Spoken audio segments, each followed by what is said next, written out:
La yattakhidhal mu'minuna al-kafirin. Tidak dibenarkan orang-orang yang beriman untuk menjadikan orang-orang kafir aulia. Apa itu aulia? Aulia itu adalah plural daripada kata wali. Waliyun single, aulia plural. Apa itu wali? Apa itu aulia? Dalam Al-Quran Allah Subhanahu wa ta'ala menyandarkan kalimat wali ini kepada Allah. Terkadang juga Allah sandarkan kalimat wali itu kepada manusia. Kita pun wali min awliyaillah. Ini orang wali. Kan? Kadang-kadang wali itu ala inna awliya Allah la khaufun alaihim walahum yahzanun. Sesungguhnya para wali-wali Allah itu tiada punya rasa takut. Ala inna awliya la khaufun alaihim walahum yahzanun. Tak punya rasa sedih juga. Siapa mereka? Para awliya Allah, wali-wali Allah. Ini wali kepada manusia. Dalam ayat yang lain Allah berfirman, Allahu waliyul ladzina amanu. Allah itu adalah merupakan wali kepada orang-orang yang beriman. Lalu yang wali ini siapa? Allah Subhanahu wa ta'ala atau manusia? Apa makna wali kepada Allah? Apa makna wali kepada manusia? Kita kena mesti memahami terlebih dahulu apa itu arti wali. Wali itu artinya al-mu'in, yang membantu, yang menolong. Itu artinya wali. Bila mana disandarkan kepada Allah Subhanahu wa ta'ala, seperti dalam ayat yang saya bacakan, Allahu waliyul ladzina amanu. Allah itu wali kepada orang-orang beriman. Maknanya penolong kepada orang-orang yang beriman. Maka dalam hal ini tiada penolong bagi orang-orang beriman kecuali Allah. Allah beritahu Allah waliyul ladzina amanu. Allah itu penolong kepada orang-orang beriman. Tak boleh ada sesiapa menyekutukan Allah di dalam membantu orang beriman. Kalau orang beriman meyakini adanya penolong selain daripada Allah Subhanahu wa ta'ala atau bersama dengan Allah, maka dia menyekutukan Allah dalam hal pertolongan. Iya, saya ditolong oleh Allah, tapi nak minta tolong kepada si fulan tu. Kecuali al-akhdhu bil asbab. Bukan nak meyakini pertolongan datang daripada si fulan. Allahu waliyul ladzina amanu. Ini arti wali kepada Allah. Tapi dalam ayat ini disandarkan kepada manusia, kepada makhluk. Jangan, kalau yang dikatakan wali kepada manusia, itu adalah al-mu'an.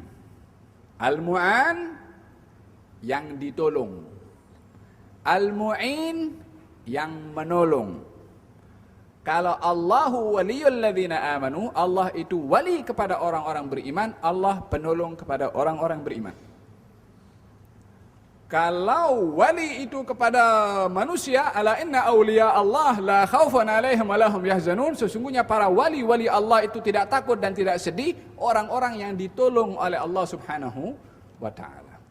Sebab kalau arti daripada wali tadi itu adalah pertolongan, maknanya kaum al-mu'minin bila mana dia mendapat gelaran wali, dialah orang yang menolong kepada Allah. Al-wali, orang yang menolong Allah Subhanahu wa ta'ala. Allah, macam mana Allah perlu untuk ditolong? Ini kinaya, simbolik. In tansurullaha yansurkum. Kalau kamu tolong Allah, Allah tolong kamu. Allah bagi tahu. In tansurullaha. Kalau kamu tolong Allah, Allah tolong kamu. Bukan maknanya Allah ketika bagi tahu kalau kamu tolong Allah, Allah perlu kepada pertolongan. Tak. Yakni kalau kamu nakkan pertolongan kepada Allah yang mana Allah itu wali penolong kepada kamu, tolong Allah dulu.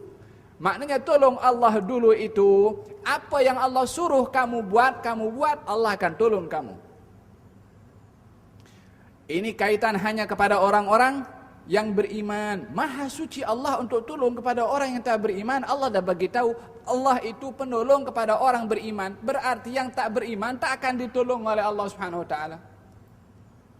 Kalau yang tak beriman tak ditolong oleh Allah Subhanahu wa taala, macam mana orang beriman nak menjadikan orang beriman penolong kepada orang beriman? Orang yang tak beriman tu tak ditolong oleh Allah. Macam mana orang beriman meminta pertolongan kepada orang yang tak ditolong oleh Allah Subhanahu wa taala? Maka oleh kerana yang demikian Allah bagi tahu la yattakhidhul mu'minun. Tak boleh orang-orang yang beriman itu menjadikan siapa? Al-kafirin, orang-orang kafir. Sebagai apa? Sebagai aulia, penolong kepada orang-orang beriman. Karena orang yang tak beriman dah diangkat pertolongannya dari Allah kepada mereka, macam mana nak menjadikan mereka penolong kepada orang-orang beriman? Pertolongan hanya ada kepada Allah Subhanahu wa taala. Faham tum? La yattakhidhul mu'minul kafirin. Tak dibenarkan orang-orang yang beriman menjadikan orang-orang kafir aulia, penolong min dunil mu'minin, selain daripada al-mu'minin. Selain daripada orang beriman tak boleh untuk menolong orang-orang yang beriman. Kalau orang yang beriman menjadikan orang yang tak beriman itu penolong kepada orang-orang yang beriman, apa yang berlaku? Wa may yaf'al dzalika, barang siapa yang melakukan demikian. Apa itu demikian? Menjadikan orang yang tak beriman penolong kepada orang yang beriman. Menjadikan orang kafir penolong kepada orang-orang yang beriman. Falaysa minallahi fi syai'.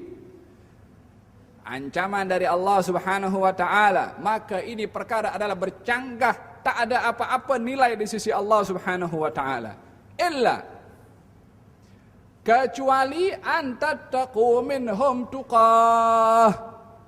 Kecuali, yakni kecuali melainkan kamu itu diperbolehkan untuk menjadikan orang-orang yang kafir, orang-orang yang tidak beriman menjadi sebab kepada kamu atau untuk menjadikan mereka itu penolong kepada kamu. Bila mana dalam keadaan at-tuqyah atau at-taqiyah. Apa itu at-taqiyah? Apa itu at-tuqyah? Yani Allah Subhanahu wa taala dalam hal ini ingin memberitahukan tentang sistem perhubungan antara orang beriman dengan orang kafir. Bila mana didapati orang-orang kafir ini adalah kejam, orang-orang kafir ini adalah jahat, orang-orang kafir ini adalah selalu mendatangkan keburukan, maka orang-orang yang beriman boleh mengatur strategi untuk mempunyai perhubungan persahabatan dalam hubungan kenegaraan. Bukan tujuannya untuk nak meminta tolong kepada itu orang kafir. Tujuannya adalah untuk mengelakkan daripada bahaya kejahatan itu negara kafir. Untuk mengelakkan daripada bahaya dan jahatnya orang kafir itu. Bukan nak pertolongan. Illa an tattaqu. Melainkan kamu itu boleh untuk bersahabat, menjaga hubungan dengan orang-orang kafir itu. Bila mana kamu dalam keadaan takut akan bahaya yang boleh ditimbulkan oleh mereka kepada kamu, maka kamu boleh untuk melakukan demikian. Tujuannya untuk mengelak bahaya daripada mereka, bukan tujuan untuk bekerja sama dengan mereka. So beza orang berdamai ataupun bekerja sama dengan orang-orang kafir, tujuannya nak bergandeng bahu. Macam mana bergandeng bahu? Allah bagi tahu la yattakhidhul mu'minul kafirin awliya. Yang boleh bila mana kita mengelak daripada bahaya si kafir itu. Ayat ini turun kepada beberapa kaum, apa yang berlaku kepada kaum mukminin pada waktu itu dalam perhubungannya dengan bangsa Yahudi. Yang mereka adalah orang-orang kafir. Maka dalam hal ini menjadikan mereka kaum Yahudi sebagai kawan yang dapat menolong kepada kaum muslimin, dilarang oleh Allah Subhanahu wa taala. Bahkan praktikalnya dalam peperangan Uhud atau peperangan Khandaq, baginda Rasulullah keluar dengan 1.000 orang bersama kaum muslimin. Dalam perjalanan ini kaum muslimin jumlahnya sedikit, nak dibandingkan jumlah bilangan kaum musyrikin yang begitu ramai. Maka dalam kata Abdullah bin Ubay bin Salul mengatakan, ini Muhammad duduk dengar cakap anak-anak muda, tinggalkan pandangan orang tua seperti kami. Yakni pada waktu itu ada strategi yang disusun, adakah kita perang atau kita bertahan di Madinah. Kaum muda mengajak perang, kaum tua mengatakan kita duduk kat dalam Madinah, berbentengkan kota Madinah. Termasuk yang berpandangan demikian Abdullah bin Ubay bin Salul. Nabi ikut kepada majoriti, yaitu kaum muda yang mengajak untuk berkeluar. Abdullah bin Ubay bin Salul mengatakan bahwasanya, duduk dengar cakap anak muda. Kita yang sudah lebih senior, yang lebih tua, lebih tak didengar cakap kita, pura-pura berkeluar bersama dengan Rasulullah. Dalam perjalanan kembali 300 orang bersama dengan Abdullah bin Ubay bin Salul. Sudahlah 1.000 orang tadi tak standing dengan jumlah kaum musyrikin yang lebih kurang ada 3.000. Lebih daripada itu 300 orang pun patah balik bersama dengan Abdullah bin Ubay bin Salul. Lagi lebih kurang jumlah bilangan kaum al-muslimin. Kaum muslimin yang lain pada waktu itu dah mulai gusar, gelisah. Mereka datang kepada Rasulullah, ya Rasulullah, kenapa kita tidak meminta tolong kepada bangsa Yahudi? Sebab bangsa Yahudi ada perjanjian damai dengan Nabi SAW untuk menjaga kestabilan hubungan antara kaum muslimin dengan bangsa Yahudi dan tiada mengkhianati satu dengan yang lain bila mana ada musuh datang, dan masing-masing saling melindungi kepada yang lain, tidak boleh berkhianat. Maka kata salah seorang sahabat mengatakan kepada Rasulullah, kita ambil manfaat daripada perjanjian damai kita dengan kaum Yahudi, kita ajak mereka untuk bersama dengan kita supaya jumlah bilangan kita ramai. Apa kata baginda Rasulullah? Inna la nastansiru bil kuffar. Kami tidak minta pertolongan kepada orang kafir. Ditolak oleh Nabi SAW. Ya Rasulullah, jumlah bilangan 700 orang nak menghadapi 3.000 orang, 1.000 saja tak cukup, ini 700. Macam mana nak berperang ya Rasulullah? Kekuatan tak sama, jumlah bilangan adalah lebih kecil.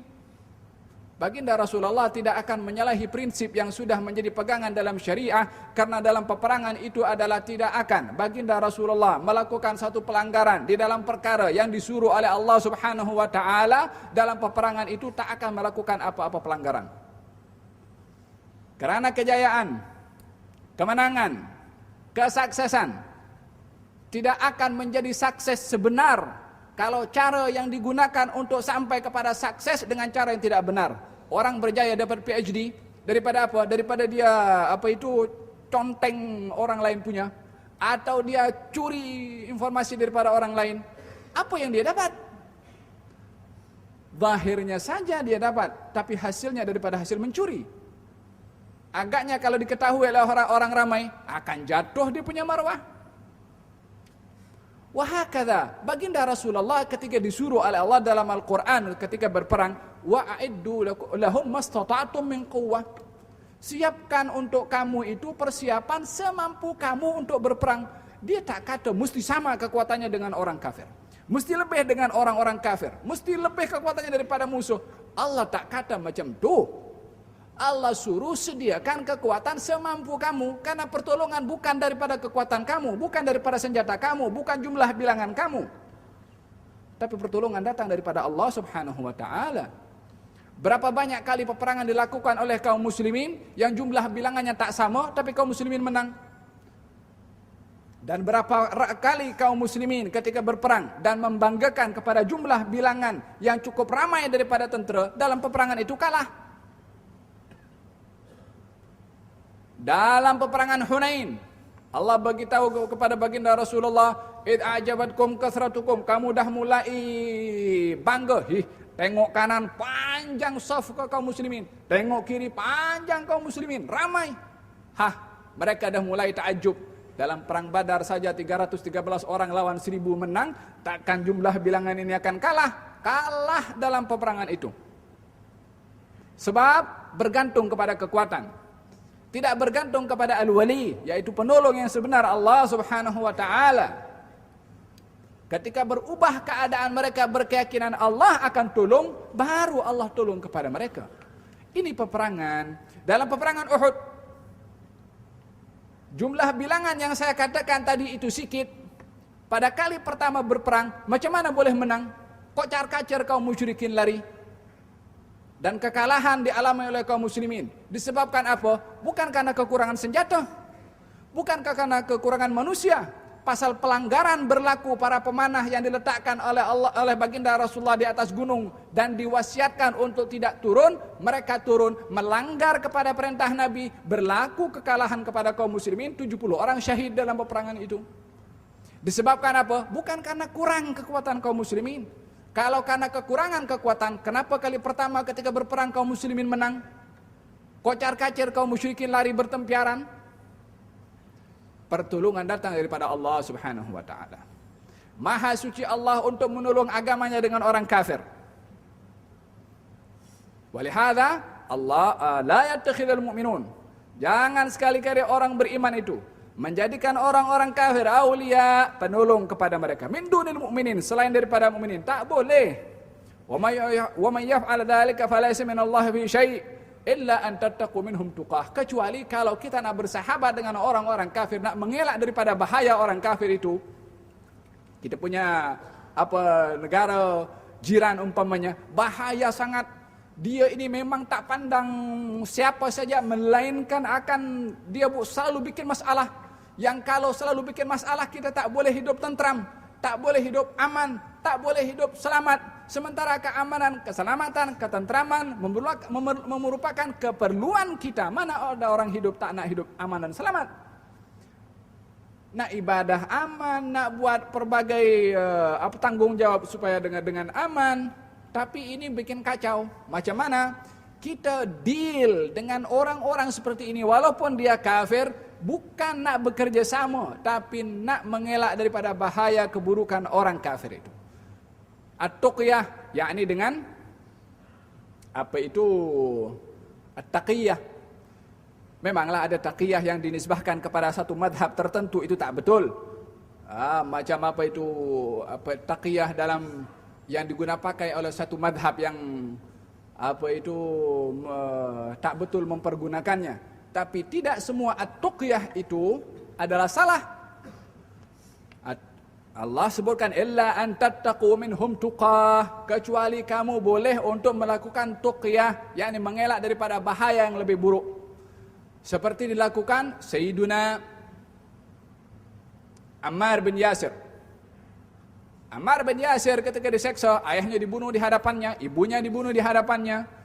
Disuruh sebut apa? Hubal. Ammar bin Yasir sebut Hubal, Hubal. Maka as-sahabah mengatakan, "Ya Rasulullah, Ammar bin Yasir keluar daripada Islam." Kata baginda Rasulullah, "Tidak.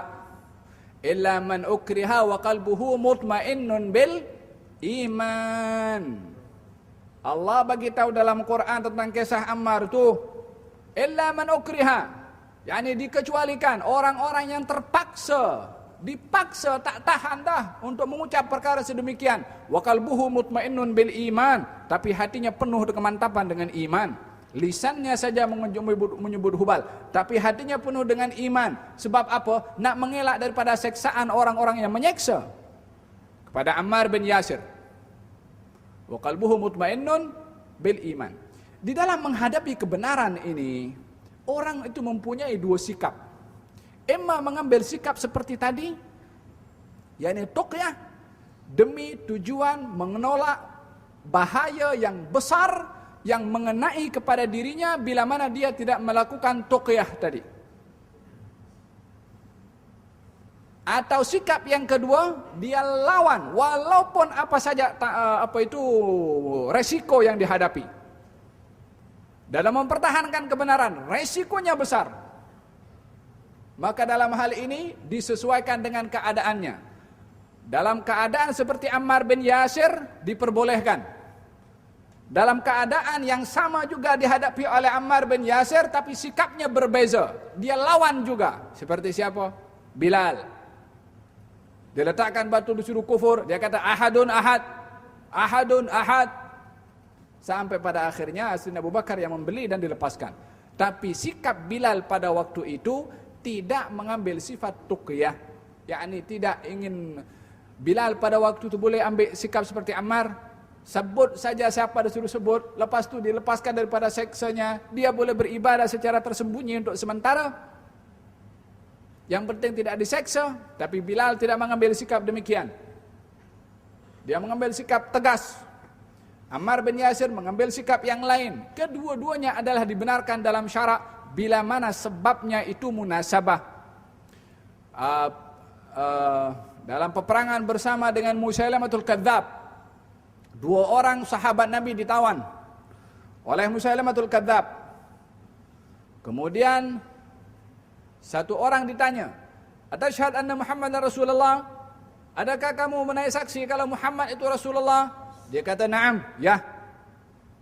Kemudian ditanya balik, "Atasyhad anni Rasulullah?" Adakah kamu naik saksi kalau saya ini adalah Rasulullah? Kata sahabat itu mengatakan, "Na'am, ya."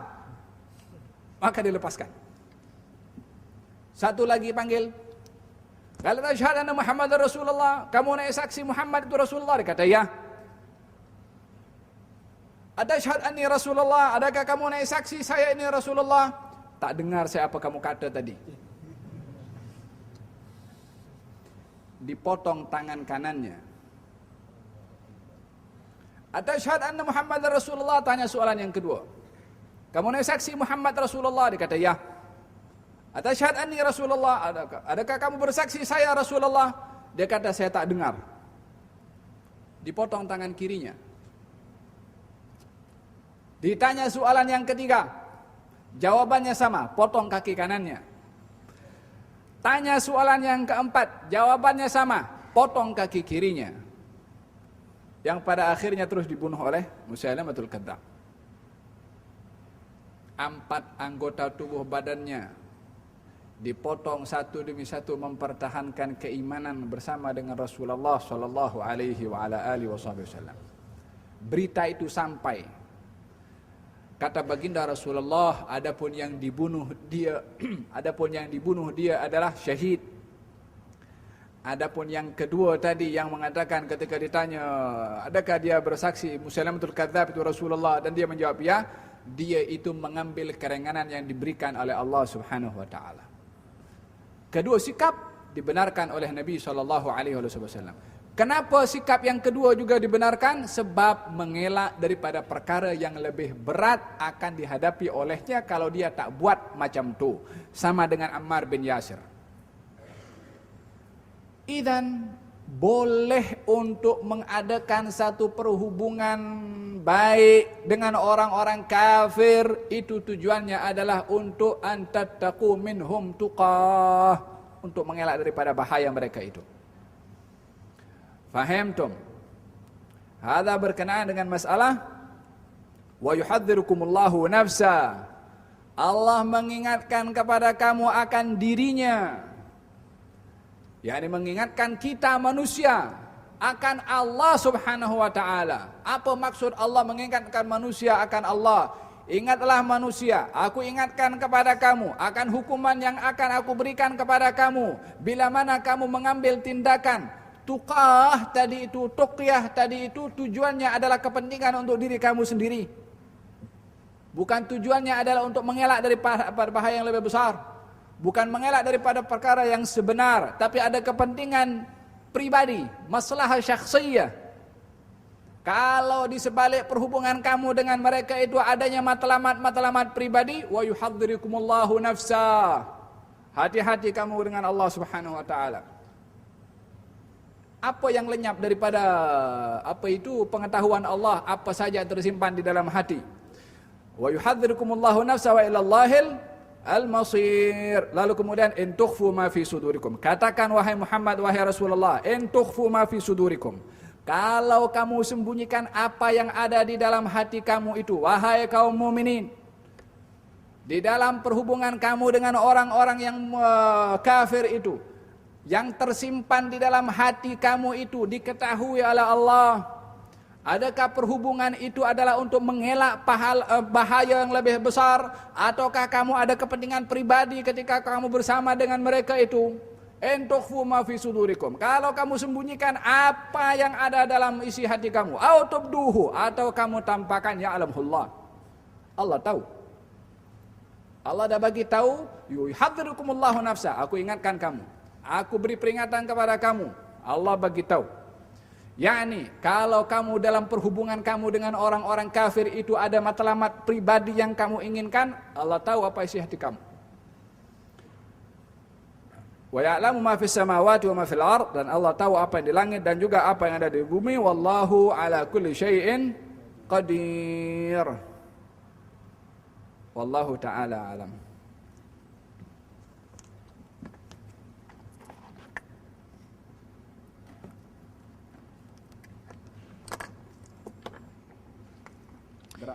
Kitab Riyadus Shalihin